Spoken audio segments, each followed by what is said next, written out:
नमस्कार, स्वागत है आपका स्टडी कैपिटल में। मेरा नाम है हिमांशु तिवारी और मैं सीबीटी एमए हिंदी के लिए स्टडी कैपिटल में मेंटर हूं।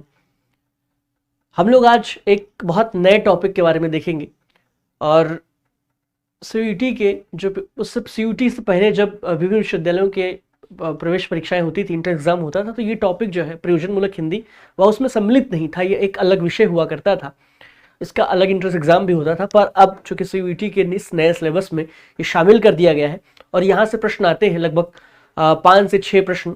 ठीक, एक महत्वपूर्ण टॉपिक है, तो हम लोग इसको समझेंगे, देखेंगे इस तरह के प्रश्न यहाँ से बनते हैं या फिर प्रयोजन मूलक की अवधारणा को समझेंगे। ठीक है, तो आइए देखते हैं प्रयोजन मूलक है क्या और प्रयोजन मूलक हिंदी है क्या। प्रयोजन मूलक हिंदी प्रयोजन शब्द के बारे में है कि प्रयोजन का मतलब जाहिर सी बात है कि उद्देश्य क्या है किसी चीज़ को पढ़ने का। आप सब जानते हैं कि हिंदी जो है वह भाषा के रूप में तो हमारी सहायता करती है, साहित्य के रूप में भी अगर देखा जाए तो साहित्य के साथ क्या है, कई दफ़े ये एक अवधारणा बन जाती है कि साहित्य है और समाज से इसको सीधे सीधे क्या लाभ है, या फिर जो लोग चूंकि जैसे विज्ञान है, ठीक, या फिर विज्ञान की प्रगति के हिसाब से आप देखेंगे ये स्क्रीन आप देख रहे हैं, ठीक, ये यूट्यूब जिस पे आप देख रहे हैं वीडियो, ये सब विज्ञान की देन है।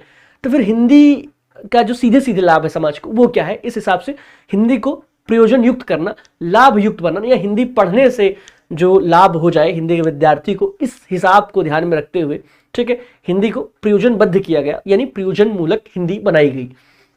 प्रयोजन शब्द का अर्थ है उद्देश्य, जिस भाषा का प्रयोग किसी विशेष प्रयोजन की सिद्धि के लिए किया जाए। ठीक, प्रयोजन मूलक कहते हैं हिंदी में से फंक्शनल लैंग्वेज के पर्याय के रूप में प्रयुक्त किया जाता है, यानी कि जो प्रयोजन शब्द है वह दरअसल फंक्शनल जो शब्द है उसके पर्याय के रूप में हिंदी में इस्तेमाल हुआ, यानी फंक्शनल लैंग्वेज, इसी को प्रयोजन, फंक्शनल हिंदी, इसी को प्रयोजन मूलक हिंदी कहा जाता है। ठीक, जीवन के विभिन्न आवश्यकताएं हैं उसमें हिंदी को लाभोचित बनाना, ये जो है प्रयोजन मूलक हिंदी का उद्देश्य है। आगे बढ़ेंगे, प्रयोजन मूलक हिंदी तत्व। ठीक, प्रयोजन मूलक हिंदी के अध्ययन अनुशीलन उपरांत उसमें अंतर्निहित तत्व प्रकट कौन कौन से, मतलब प्रयोजन मूलक हिंदी तो हम लोग जान चुके हैं कि हिंदी को प्रयोजनबद्ध करना, सिर्फ समाज से तटस्थ होकर के साहित्यिक हिंदी न रहे, यानी समाज के उपयोगी रहे, समाज को जो सीधे सीधे क्या लाभ होता है हिंदी से, उस बात को केंद्र में रखकर प्रयोजन मूलक हिंदी को हम लोग पढ़ते हैं। ठीक है, तो अभी क्या इसमें 3 जो तत्व प्रमुख निकल के आ रहे हैं, परिभाषिक शब्दावली, ठीक है, और अनुवाद प्रक्रिया, भाषिक संरचना। ये एक मिस्टेक है, यहां होना चाहिए अनुस्वार। ठीक है, तो परिभाषिक शब्दावली, अनुवाद प्रक्रिया और भाषिक संरचना। अब देखेंगे चूंकि कविताएं हैं, ठीक, तो उनका अपना अस्तित्व है, उपन्यास उनका अपना अस्तित्व है, पर आम जो एक दिनचर्या है, एक आम व्यक्ति की दिनचर्या, उसमें कविताएं या उपन्यास है उसकी उतनी महत्व नहीं है जितनी उसकी दिनचर्या में अन्य वस्तुओं की है। ठीक, तो हिंदी किस तरीके से उसके जो दैनिक दिनचर्या है उसको सुलभ बना सकती है। जैसे परिभाषिक शब्दावलियों का ये जो प्रयोजन मूलक हिंदी है, इसके अंतर्गत परिभाषिक शब्दावलियों के निर्माण की भी बात की जाती है। जैसे विज्ञान, आप लोग जानते हैं, साइंस के पर्याय के रूप में हिंदी में इस्तेमाल किया गया विज्ञान, तो फिर विज्ञान शब्द के लिए हमारे हिंदी में कोई साइंस शब्द के लिए हमारे हिंदी में कोई शब्द होना चाहिए।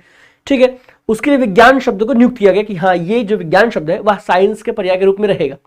इस तरह से तमाम जो विदेशी शब्द हैं या फिर ज़रूरत के शब्द हैं, जैसे भी सेल्फी शब्द आप देखेंगे, चूंकि फ्रंट कैमरे से फोटो लेने का चलन बहुत पहले से नहीं है, 10-12 साल पुरानी ये घटना है। ठीक, जब फ्रंट कैमरे से लोग फोटो लेने लगे, इसको एक टर्म दे दिया गया सेल्फी। अब ये नए शब्द का निर्माण हुआ, ये एक परिभाषिक शब्द का निर्माण हो चुका है। सेल्फी कहने का मतलब लोग जान जाते हैं कि फ्रंट कैमरे से ली गई फोटो है। ठीक, तो प्रयोजन मूलक हिंदी के अंतर्गत परिभाषिक शब्दावलियों का भी निर्माण जो है वह इसका प्रमुख तत्व है। इसके अलावा अनुवाद प्रक्रिया।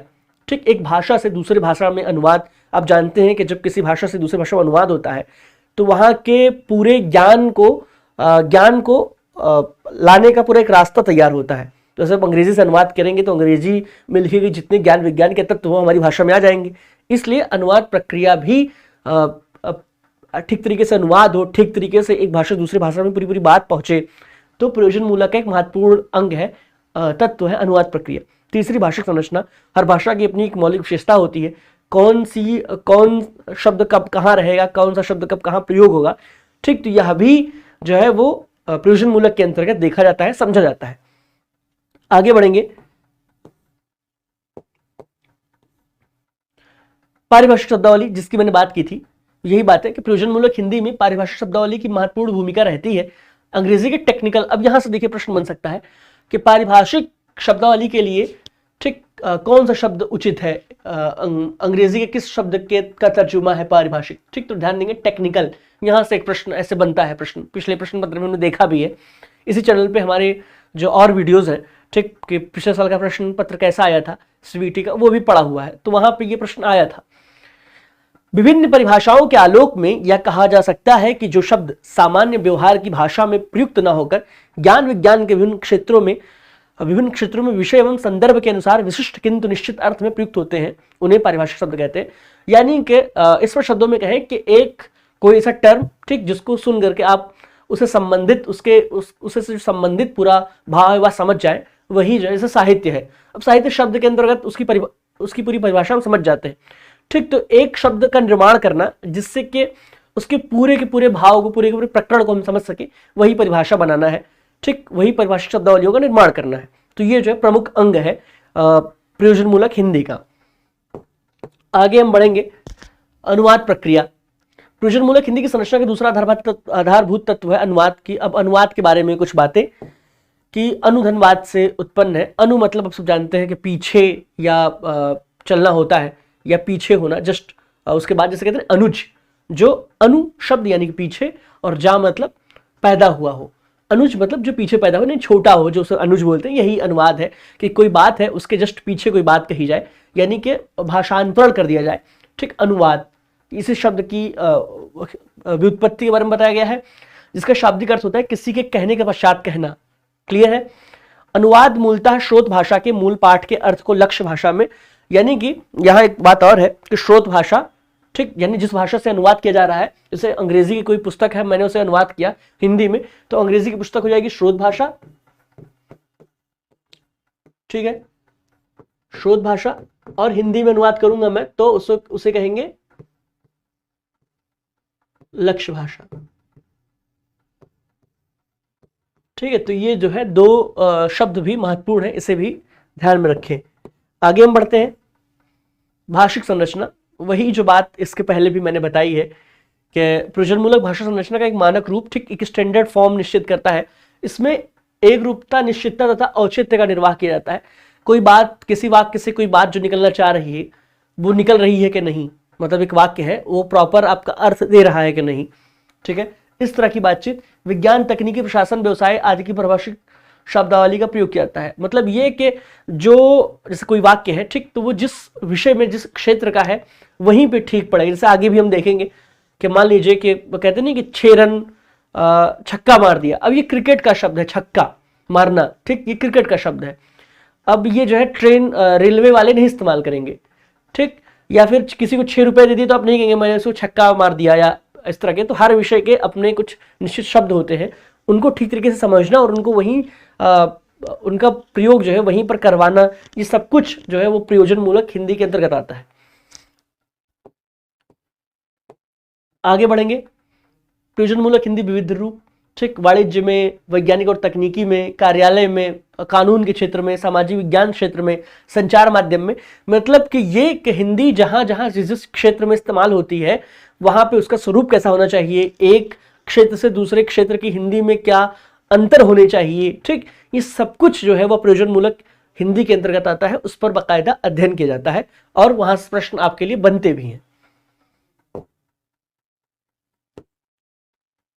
जैसे कुछ शब्द को हम लोग देखते हैं, देखें कि अर्थछवि। ठीक, ये जो है आप इस तरह आपसे पूछ लेगा कि अर्थछवि, 4 ऑप्शन दे देगा कि ये इसमें से अर्थछवि का अर्थ क्या हुआ। यानी कि कोई एक ऐसा शब्द जिसके कई अर्थ हों। ठीक है, अनेकार्थी शब्दों के रूप में यहाँ अर्थछवि शब्द का इस्तेमाल करते हैं। लिप्यांतरण, ठीक, एक लिपि में लिखी गई सामग्री को दूसरी लिपि में प्रस्तुत करना। ध्यान देंगे कि अनुवाद में और लिप्यांतरण में अंतर है।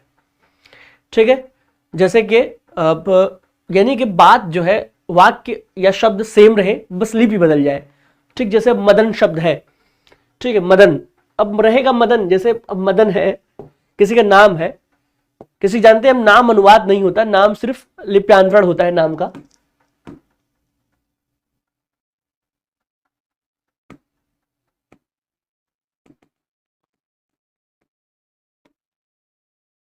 दोबारा से मैं वहां से जुड़ता हूं।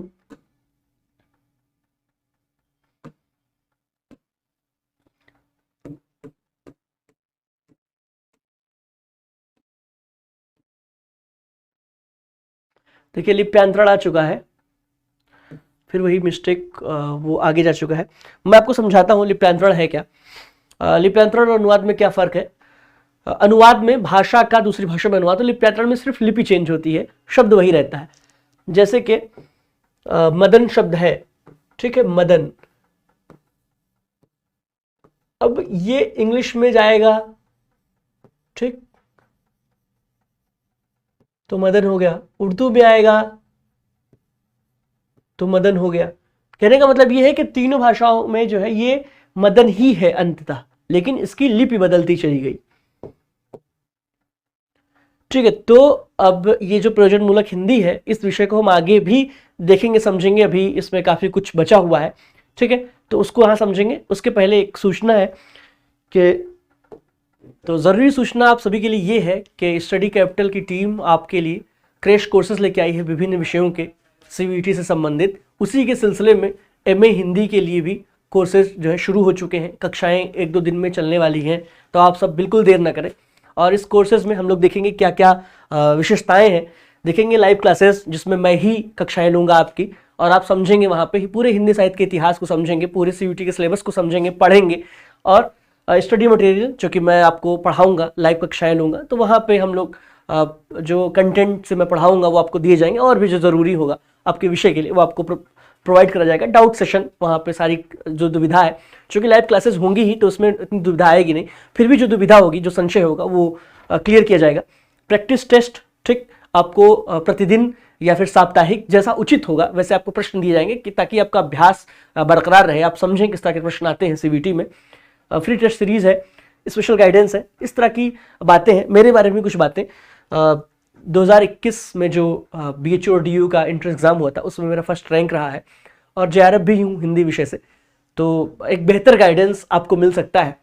व्हाट्सएप जो नंबर दिया गया है रजिस्टर करने के लिए, रजिस्टर कर सकते हैं और कोर्सेज में दाखिल हो सकते हैं। क्रैश कोर्स शुरू होने वाला है, तो बिल्कुल देर ना करें और तैयारियों को अपने अंजाम दें, साकार दें। बहुत बहुत शुभकामनाएं, धन्यवाद।